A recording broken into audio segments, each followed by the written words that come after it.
All right, thanks a lot. Morning, everyone.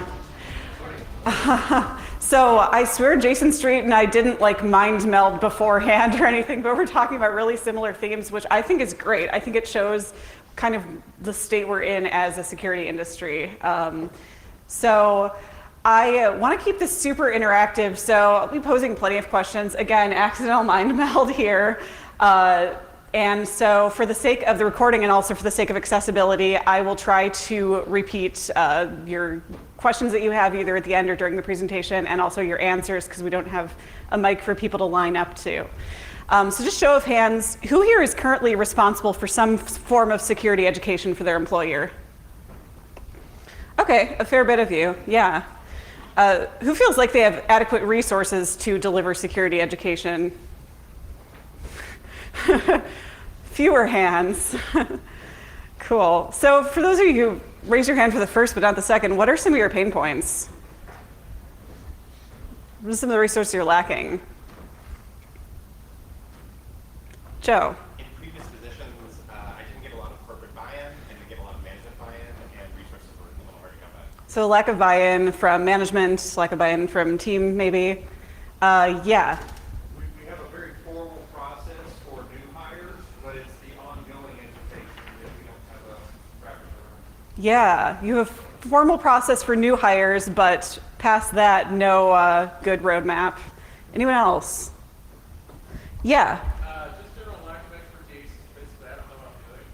You don't know what you're doing as an educator or as a person, lack of expertise. Okay, well, we can work with that. Yeah, so there's a lot of roadblocks out there, a lot of things that seem kind of insurmountable. So current state, SANS does these reports every year on the state of security awareness and security education, and a lot of times they look at where the pain points are, and most frequently it's time. Time resources are seen as the biggest barrier to devote to security education, awareness, and outreach. Once you get past the new hire onboarding and the annual refreshers that are a compliance requirement for a lot of places, oftentimes places don't go into any more depth than just those two in the basics. And so even for those, training is usually really generic rather than any kind of contextual to employees' roles, particularly when the training is outsourced to some kind of canned, pre-made video or quiz or something like that. And it's really easy to get people in a room when you're a company of like 20 employees, but people run into problems of scale, and scaling a security education, security awareness programs often addressed via just over automation. Let's just not deliver live trainings anymore. Let's not talk to people. We'll just send them a video and they hit a checkbox that they watched it. And when you're thinking about going deeper than just the basics, when role-based training does exist, a really common split is just to group employees into a few groups like upper management, technical teams, and everyone else, or sometimes just technical teams and non-technical teams. And regardless of where these lines are drawn, each category usually receives training separately. So this can lead to further scaling challenges because you're having to develop different curricula for each team or each role, and that goes back to consuming more time and resources than maybe you have or you think you have. And also, important focus areas can be overlooked because we get these blinders on about what people's roles are and what their access is. And so maybe technical teams, especially engineering, might receive some kind of OWASP top 10 training, but nothing about just threat modeling or basic OPSEC or physical security, things that are still relevant to them, but maybe it's like, you're an engineer, you should learn what cross-site scripting is, and just ignore the fact that you don't have a privacy screen on your laptop when you're on the train. So how do we address some of these challenges? I think having a lack of resources can actually make people get really creative. And so we can be resourceful if we make security education a priority. And I think that starts with buy-in from our own team rather than like, I don't know, there's a bunch of things, but we have to make it a priority ourselves. So some ways to think about it are like start with high-risk roles if you can't get training to everyone, pull multiple groups together and find ways to deliver common themes while still making people think about their own roles. build off of concepts that you introduce in new hire onboarding and security refreshers rather than going entirely net new. Find ways to bake in interaction and collaboration, including for remote employees. Remote employees are most likely to be relegated to really canned automated trainings, and sometimes they're the people who need our engagement the most because we often have less visibility into what their attack surface looks like. So throughout this talk, I'm going to be referencing a lot of times the training that I built earlier this year for role-based security education, but I don't want this to be prescriptive. I don't want this to be like, these are the exact steps you must follow to do this, but rather want to use it as a way to illustrate concepts that you can take and run with to figure out what works best for your own organization. Also worth noting, this training kind of came out of the very challenges we're facing in security education. We identified a need for more depth in our employee security education, even as a security company, particularly among teams that were the highest impact targets, yet we were a SecOps team of 2 for a while, and we lacked the staff time to build like 10 disparate trainings for each department. And so it's like, how can we say what we need to say and get people engaged in a way that actually scales with the time that we have available? And now we do have a dedicated security education lead, Kim Burton. She's done awesome things, so look for blog posts from her, but I'll let her tell those stories. And even though I talk about trainings, security education does not have to be limited to getting people in a room and talking at them. All right, so somebody asked a question in the keynote in the last talk, where do you start? I don't know where to start. So where do you start? Does anyone remember what Jason even said? He said newsletter. Why?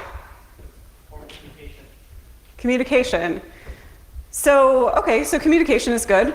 Why does that have to necessarily be a newsletter? Okay, black shirt. So the other thing that you made a point of, that it was important to train them on something that affects them in their lives, as opposed to just work. You said train them on something that affects them in their lives, not just work, because they will take personal and bring it into work with them. And I think that goes both ways too. They can take good work habits and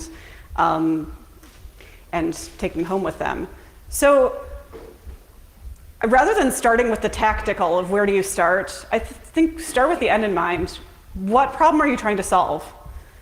So what problems are you trying to solve by building out your security education and security awareness program? Anyone? What do you want to achieve? Yeah. Reduce account takeovers. Reduce account takeovers. That's a good one. Yeah.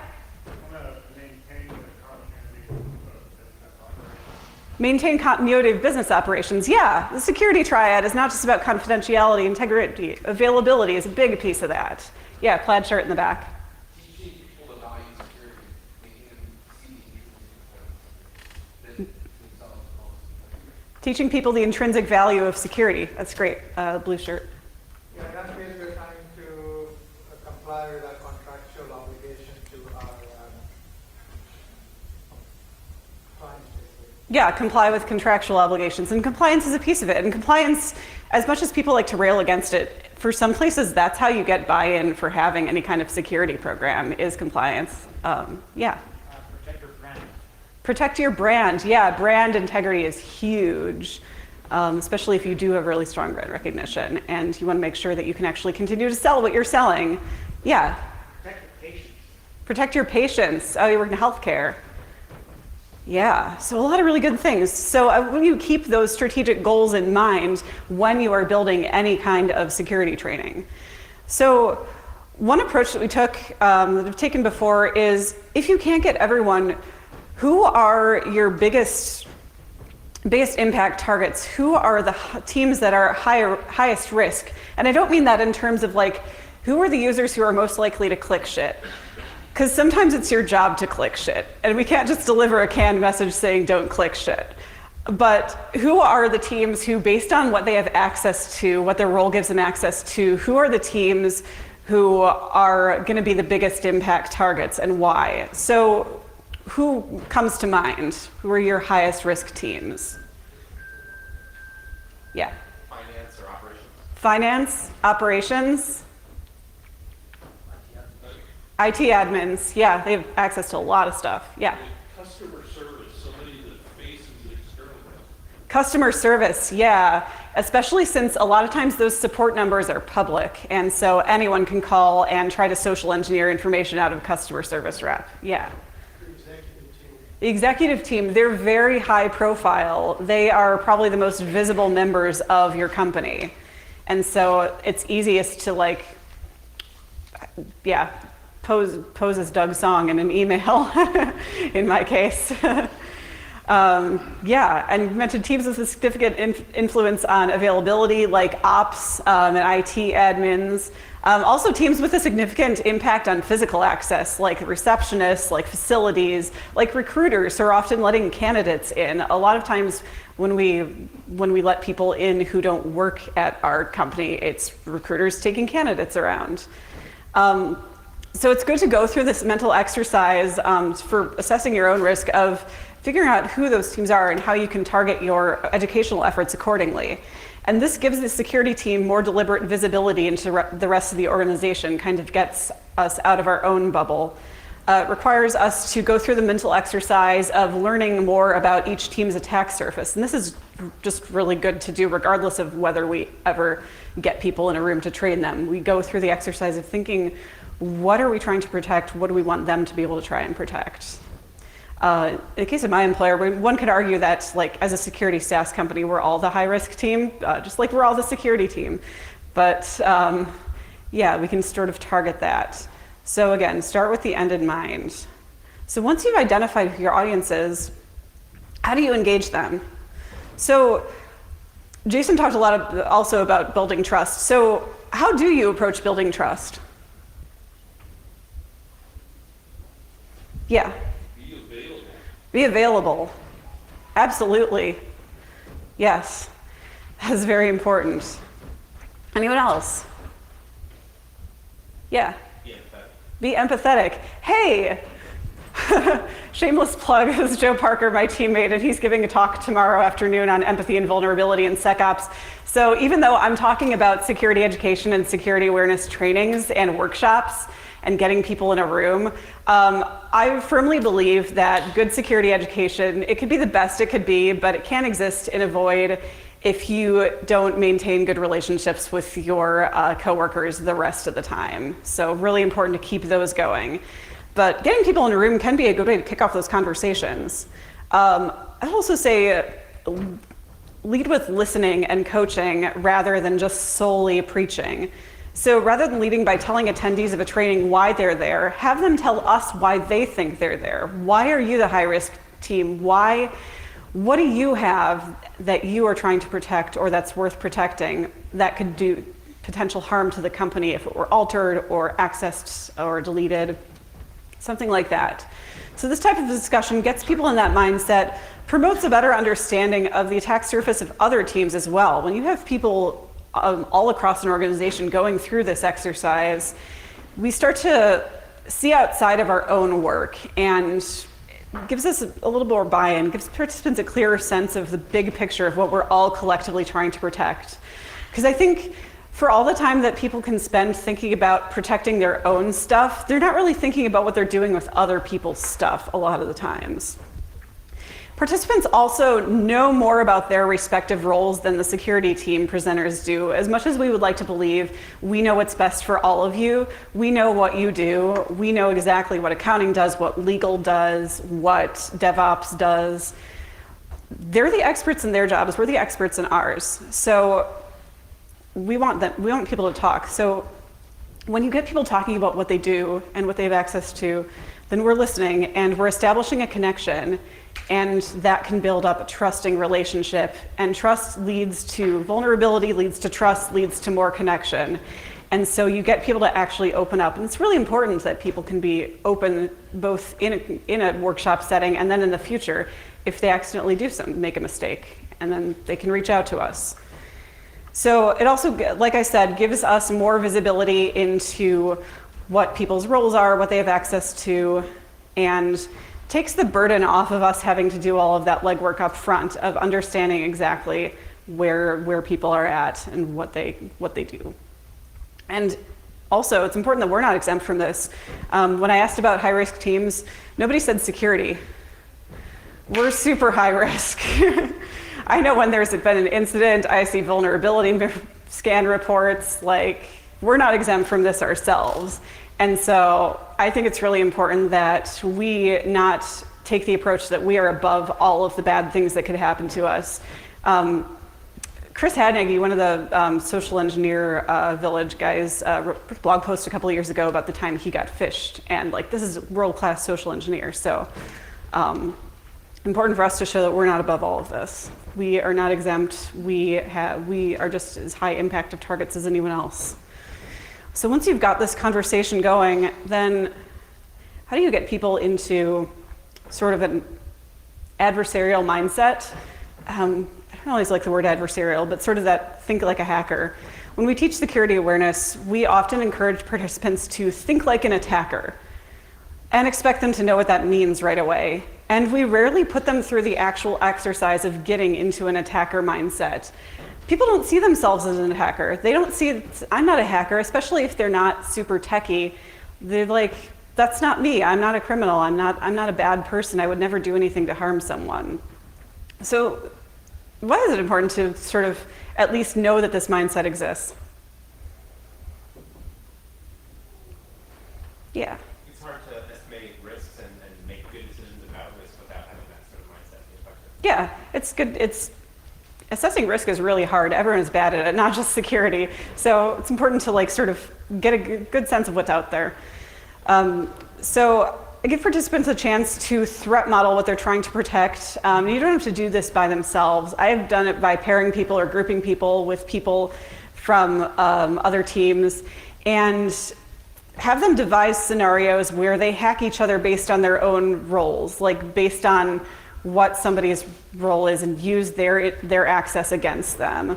Like, a really good example that somebody came up with is like, target a recruiter at a recruiting event and start asking them probing questions about like, oh, who does this person report to?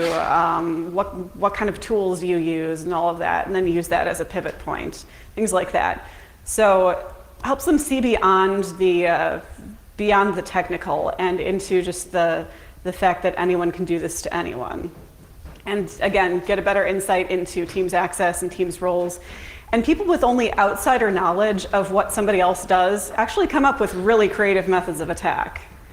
And again, it's interaction. Interaction is more effective than lecture for retention of new information. It's less that we have to talk at people too. So once you've done that, it's really important to also emphasize that attack scenarios that people come up with aren't always that far-fetched. Make sure that you are tying it back to the realistic, which could be anything. So I've had people share examples of what they come up with and then share a few examples that have actually happened to Duo. Let them know like this has happened before or similar things have happened before. Sometimes there are things you can't talk about or you have to remove certain information. That it is what it is, but people really like to hear juicy stories. And so it's good to get that into their perspective. Right, so people are good and scared now. Do you leave them good and scared? No, because then they're just gonna go home and curl up in the fetal position and cry. So getting people into this attacker mindset is only half of the puzzle. You have to tie it to action. So again, how do you bring it all together? Start with the end in mind. Again, what behaviors do you want to reinforce that will further your vision? So what do you want to try to reinforce to achieve some of those goals that you laid out when I asked what problem you're trying to solve?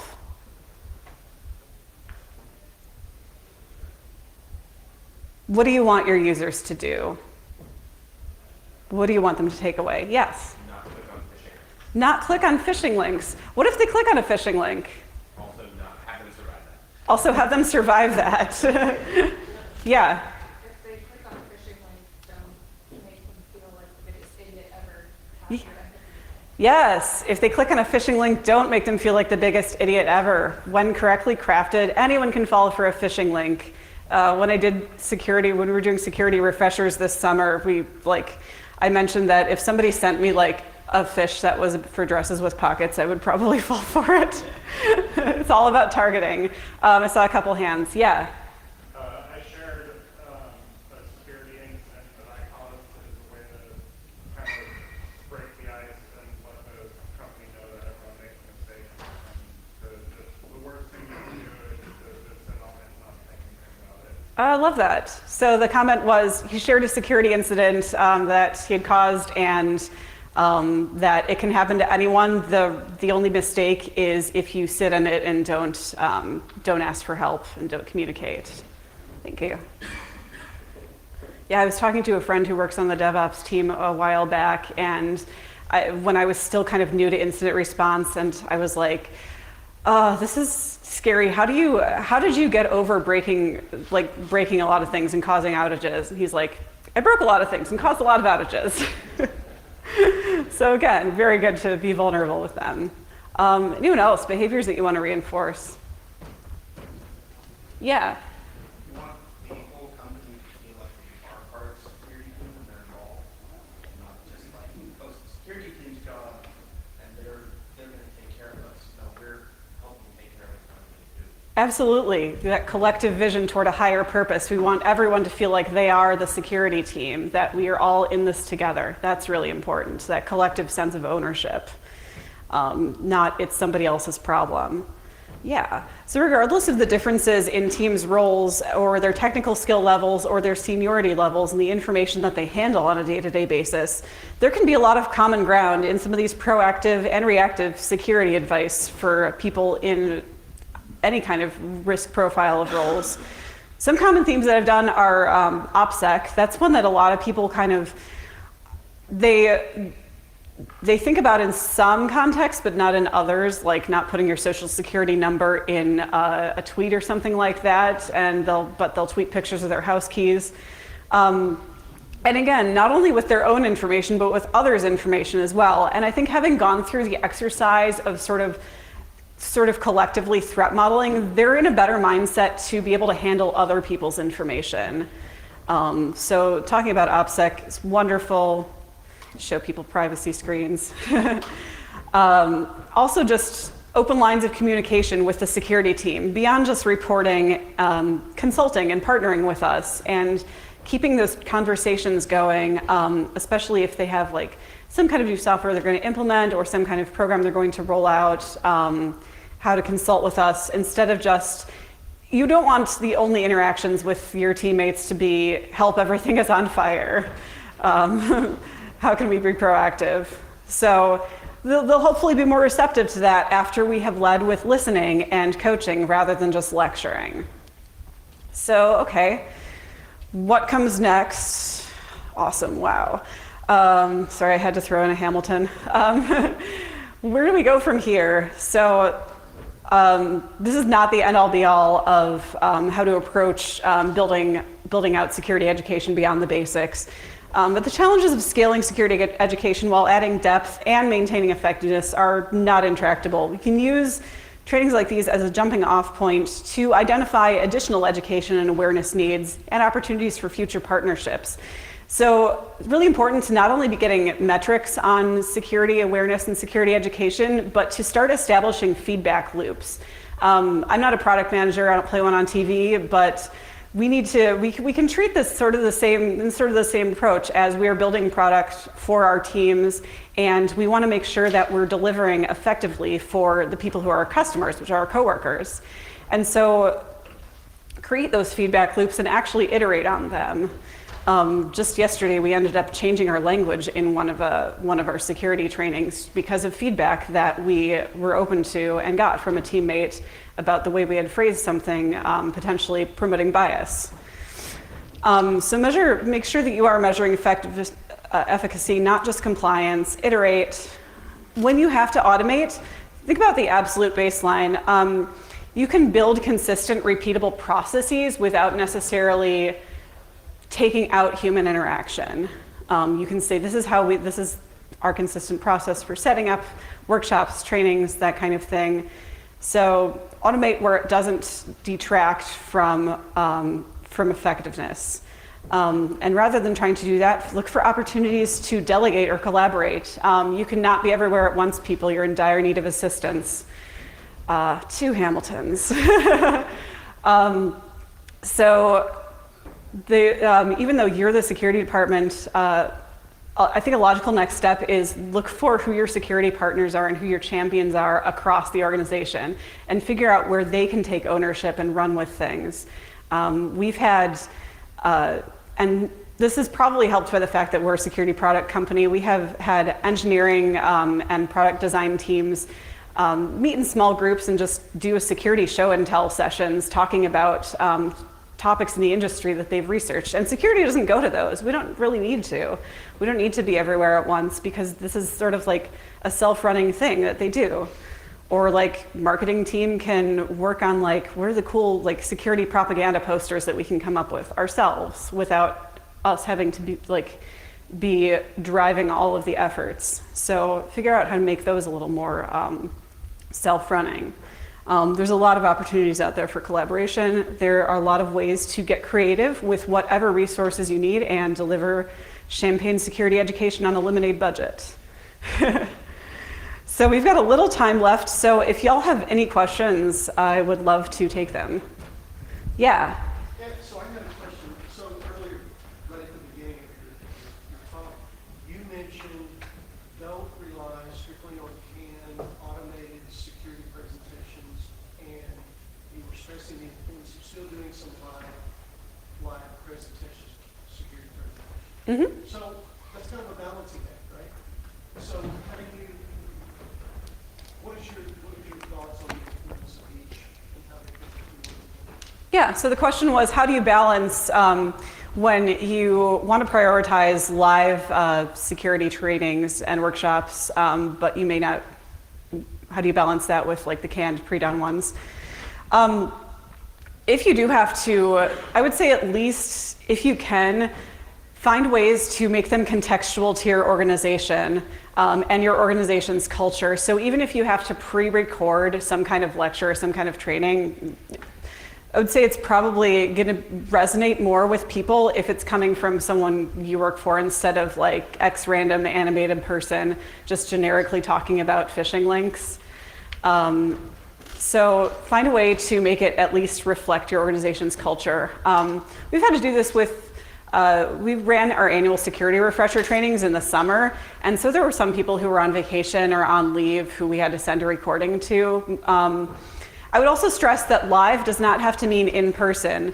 And it's getting more and more easy to either be a remote team or a distributed team, so use that to your advantage. You can have like, use your remote video conferencing tools to be able to connect with people all over the place. Yeah. So how do you combat the fact that a lot of people view those like annual refresher trainings, compliance trainings as a complete waste of time? Bribe them with free food. They'll just click through the entire thing, you know, as fast as possible. If you do an in-person training, they'll bring their laptop and they'll pay attention to it as much as possible and walk out of it and forget or have not learned anything. Mm-hmm. Yeah, so the question was, how do you actually engage people who maybe if you send a quiz, will just click through quickly, or if you have them in person, they'll bring their laptop and not pay attention. If you have the budget for free food, just bribe them with free food, but that gets them to show up. It doesn't necessarily get them to retain information. So again, I think draw it back to engagement where you can. We've started having no device policies for a lot of our big group meetings. Like if you're on call, of course you can be on your laptop, but generally speaking, be present. And I think we have to also, this is where it's important for management at all levels to be able to stress, this is you doing your job. We don't want you to have any reason to be tuned out from this. Because if you're gonna be sent to a lecture or a classroom or a training or anything, but you're still expected to be working, then you're sort of serving two different mistresses and that are kind of at odds with each other. So it's really important to get buy-in for the fact that this is part of your job.